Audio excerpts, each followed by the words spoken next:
Okay, let's get this fact straight. Yes, Friday the 13th on NES has been given a lot of crap, with many reviewers calling it crap. What I might say next might blow your mind though. I actually enjoy this game. Is it perfect? Oh, hell no.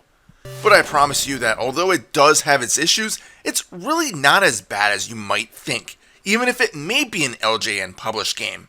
Oh, and the game was actually developed by Atlas. Bet you didn't expect that. First off, the intro to the game, although incredibly short, sets the mood perfectly.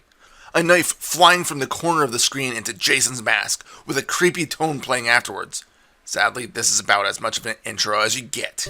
This will loop repeatedly until you press start and are brought to a map screen to choose a counselor. So let me explain how this game works.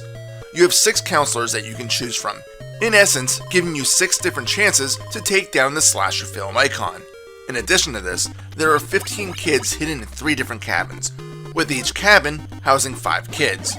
Your goal is to take Jason down 3 times while preventing him from killing the children or your friends. This is a very daunting task. Once you choose your counselor, the game starts properly. Your first task is to pick up various items to increase your chances of survival, while being on the lookout for the crazed killer. Every character starts with a basic rock, and yes, you should be ducking when throwing them due to the arc, but it's really not that bad as you'll probably find a knife in a short amount of time. The primary enemy that you'll encounter while traveling on the paths are zombies, which simply meander towards you and attempt to touch you. But once you start killing zombies, you'll find things like medicine to replenish a small amount of life, lighters to put flames in fireplaces, and keys to open locked doors in the forest and cave. Although these items seem like they appear randomly, they actually don't. By killing a specific amount of enemies and then jumping in certain areas, the items will appear. Keep in mind that if you grab them, they won't show back up, so if you already have a dagger, there's no point in taking another one. As you are running around, you will eventually hear an alert which is admittedly annoying as hell. This is to warn you that Jason is in the same hut as either one of the counselors or kids. You now have 60 seconds to get to that cabin to save them. The longer it takes, the more damage that he will do to whomever is in the cabin.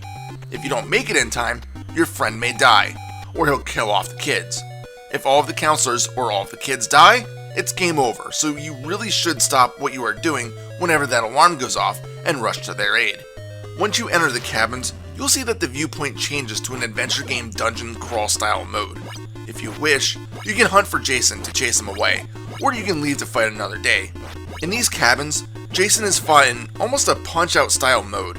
Both of you move on a horizontal plane, and by pressing down in either left or right, your character will dodge Jason's attacks. You better get good at this, because Jason will not stop until you hit him 7 times, or he kills the counselor. If his life gets low enough, then it's a fight to the death regardless. And if you have just a rock or a knife, it might be a long battle. Once he runs away, or your counselor is killed, it's back to roaming the camp, looking for items to help slay the murderer. There are ways to help you succeed. Kill off 60 zombies, and a machete will appear. This awesome weapon will kill zombies in one strike, and do much more damage to Jason when he appears. You can also find a key and enter the cave, then locate a hidden entrance to a room where you fight a severed head that is supposed to be his mother. Defeat her, and depending on the day, you'll get a helpful item. Day 1 is a machete, Day 2 is a sweater that cuts damage taken in half, and Day 3 is a pitchfork, which will absolutely tear things apart. Granted, making that far into the game is a task in itself, because even with the best guides on the internet, this game is tough. For one, Jason is a true challenge to defeat. Although he does pretty hefty damage to you, most of the weapons will barely scratch him, forcing you to encounter him many times. On the opposite end of the scale, when he does strike you, it typically takes about a quarter of your life away. If you have any medicine on you, you'll revive when taking a fatal blow, but even this is really only good for 1 extra hit. In addition, getting the best weapons requires you to survive for quite a bit of time. Yeah, you can make a mad dash to grab the machete, but in order to get the torch, you'll need to light all of the fireplaces with a lighter. And although this does put more hurt on Jason, it's not the best weapon to take down regular enemies due to only being able to throw one at a time, with a flame that needs to extinguish before being able to toss another one. Adding on to this, Jason will frequently appear outside of the cabins. He'll keep stalking the path, and just like the items, this isn't random. He follows, I believe, one of 2 set routes, and if you can figure out which one he's on, it might make your task marginally easier. Anyway, if you encounter him on the path, you'll have to fight him on the 2D plane, leaping over both him and the axes that he throws. Much easier said than done, I promise you. Also, when rowing towards the cabins on the lake, he might swim towards you with no possible way to defend yourself. This part sucks, because if you're making a mad dash towards the cabins to save someone and you have low health, and he appears, well, it's not going to be a good outcome. Thankfully, there is a map available by pressing start. Is it the best map? Nah, but it's useful enough anyway, as it'll flash with the cabin that Jason's stalking. Unfortunately, there's not a lot of other indications that I feel would have helped considerably. Knowing where your counselors were, along with any signs of any fireplaces that have been lit, would have been great design choice. Even with the issues though, you'll be consulting the map frequently. And a lot of people get confused, but remember to orient yourself based on the pathways that you are near, and you'll have no problem walking around the camp. So yeah, the game requires a lot of trial and error to really get anywhere. Although it's primarily an action game, there are adventure elements. You have to run around, finding clues and weapons, swapping weapons with your pals, and so on. You'll also need to figure out how to use each counselor, as they each have different stats. Some of them run faster, some jump higher, and some are a bit stronger than others.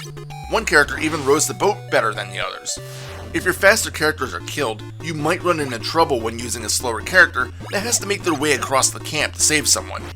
I must admit that I had to use Invulnerability Game Genie code in order to make it past the first day, just to show you more of the game. And holy crap, after you slay him the first time, the battles get even more intense. Jason speeds up and you'll need inhuman reflexes in order to evade him. I can't even imagine making it this far without the code. But if you can do it, well, kudos to you. I must admit, the music is, for the most part, crap. The camp music is short, repetitive, and not entirely good, but it will get into your head. I will admit, I do like the inside track though. It has a creepy theme to it, and when Jason springs up in one, with the tone that plays, you might jump. I can recall getting scared when playing the game as a kid when Jason appeared. Fond memories of early horror in games. The graphics aren't great, but they're not terrible either. The kids look creepy as hell with no faces drawn on their heads, but the camp looks fine enough. The forest is dark and moody, and the cabins are bare but look believable enough. There is also a day and night cycle to be seen, although this is triggered by entering cabins or forest areas. Once you go through about a half dozen areas, the sun will begin to set and the wolves and crows will start coming out. Speaking of the wolves, I did forget to talk about the forests. There are 2 of them, in the northern and southern parts of the map. You can find plenty of medicine in here, with 2 secret huts, but both forests are mazes. It's easy to get lost in there, and the wolves take way too many hits and are hard to avoid, so I recommend not going in here unless you have a map available to show you where the paths lead. And that's Friday the 13th. Again, it's not as bad as everyone claims it to be. Yes, it has its flaws. Yes, the game is brutally difficult, but once you actually give it a chance to learn the mechanics, you might enjoy it. It does have a lot of interesting ideas. It's just unfortunate that a lot of them just didn't pan out for unknown reasons. Anywho, don't believe what everyone says. If you've never played the game, give it a shot. If you hate it after that, that's fine. I tried, but make your own opinion first. Final score, 4 out of 7. This is Reaper. Happy fragging.